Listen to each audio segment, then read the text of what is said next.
Good afternoon, ladies and gentlemen. I'm Hussein Nassar. I'm Lebanese. I'm doing my PhD degree at Waseda University in Telecommunication Economics. It's my honor and pleasure to give this presentation on behalf of my team. You are staying there. And the topic of our discussion is images. I'm sure that all of you are familiar with the term images. I'm going to talk about the images of Japanese and Islamic cultures. I'm going to talk about it by making some metaphor. So I'm sure that most of you know this optical illusion. And the question in this optical illusion is, how many triangles do you see? Now your brain will tell you that you actually see 2 triangles. However, reality is that there is no triangle in this image. There are not the drawn triangles. And the brain tells you that there are 2 triangles for a simple reason, because your brain actually need to construct those edges and need to construct those forms in order to be at ease with itself. And the same thing applies to culture. That when our identity look at certain culture, we have that need to put the culture in a certain form, in a certain module. And even though this form is actually imaginary, it does not exist, but we want to put it in this form. So this is the first mistake we do when we are constructing an image of a culture. The second mistake we do, I'm going to explain by another optical illusion. So when you look at this image, you can either see a vase, or you can actually see 2 people facing each other. However, you cannot see those 2 images at the same time. You have to decide what do you want to see. And the same thing applies in cultures. You look at one aspect of a culture and you ignore the other aspects, and you cannot actually grasp that there is more than one aspect for the culture.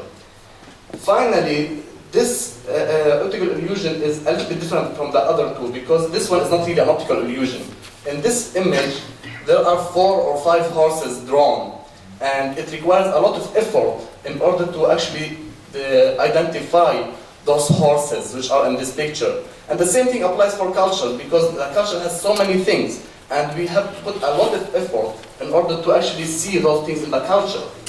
So after having those 3 wrong ways of making an image of a culture, I'm going to go to the fundamental question. Islam, is it just another word of terror, another terminology of terror, or is it a religion of peace? Japan, is it just a big factory which is just producing robots, or is it a society with some traditional and human values? Sorry. So what I want to say from this first slide is that images are different from reality, and we have this subjective way of making the image, and many people actually talked today and yesterday about we should correct how people actually view Islam, and I do not agree a lot with that, because we don't want to feed people, oh, you should love Islam. Islam is a beautiful religion. Islam is a religion of peace. I think this is a bit oversimplifying the object. What we should do is that we should make people see more about Islam. We should make them, and then they decide. Maybe they like it, maybe they don't like it, it's their own decision. But the point is that we should not really, let's erase some bad things about how we are practicing our religion, because we are sometimes practicing our religion in a wrong way. So we should not just, don't look there, just look here, how Islam is a religion of peace. Just look how Islam was a great civilization 500 years ago. I think this is wrong. This is not how we progress. We should just allow people to see the real picture and the bigger picture. So how to avoid those ways of creating an image? After discussions with my team, we came up with 2 items. So what to avoid are the things like subjecting the culture into a certain form, seeing only one aspect of the culture, or oversimplifying the culture. And there's another thing we should avoid when we are creating an image, and that is the fear of the unknown. We should also avoid that. How do we avoid that? We avoid this through knowledge and communication. Communication enhances knowledge, and knowledge will enhance the value, the image we create about the culture. So, as an example, we have a team member who's unfortunately not available here, and she's from Kazakhstan. And we have another member from Japan who did not even know that Kazakhstan is a Muslim country. And so, what we are trying to say by increasing the knowledge of our culture, for example, in this particular case, that people should also know that Islam is different in different cultures and different countries. And for example, our teammate said that in Kazakhstan, they have a small town called Turkestan, which they believe is a place of small Hajj. For people who are, for certain reasons, cannot go to Mecca, it's acceptable to go there to this town and pray there. Some religious leaders from the Arab world criticize us for that, saying it's pagan. So you see, it's basically, this is in a way insulting for many Muslim people, but for Muslims in Kazakhstan, it's acceptable. I'm not trying to say this is good or this is bad. I'm just trying to say that this is also a different thing which people should also look at when they are saying that the Islam, to see a bigger image, not just certain small particular part of Islam. Because everyone has his own idea of what Islam is like. So another thing that people don't know about Islam is like the Muslims themselves are the biggest terrorists, So the Muslims themselves are the biggest victims of terrorism. So starting from Iraq to Lebanon to Jordan to Saudi Arabia to Kuwait to Egypt, there are many attacks, terrorist attacks on Muslims. So we should also not ignore that. So another aspect, like when I was young and I was talking and thinking about Japan, or the common stereotype about Japan was that Japan is just this big factory where people behave like robots and they don't have any emotions and they just like behave like real machines. And actually, for example, my teammate has said that, for example, in Japan, it's not that much of a rich country as people may think. Poverty is a major social problem in Japan. Japan is not a homogeneous country. There are different ethnicities and different races, and most importantly, the Japan are not robotic. They have a lot of people who are emotional a lot, and they actually not really logical in many cases. So how do we enhance this knowledge? So that's the question. How do we enhance this knowledge? So after discussion again with my team, we came up with 4 recommendations. The most important is face-to-face interaction.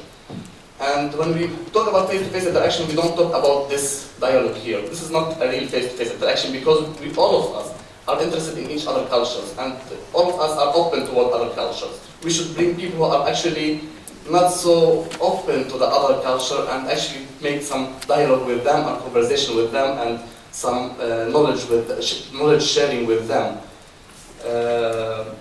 Another thing, we should actually target those people who have some political or religious or some like media related position, because those people can reach to bigger audience and they can have bigger impact on the relationship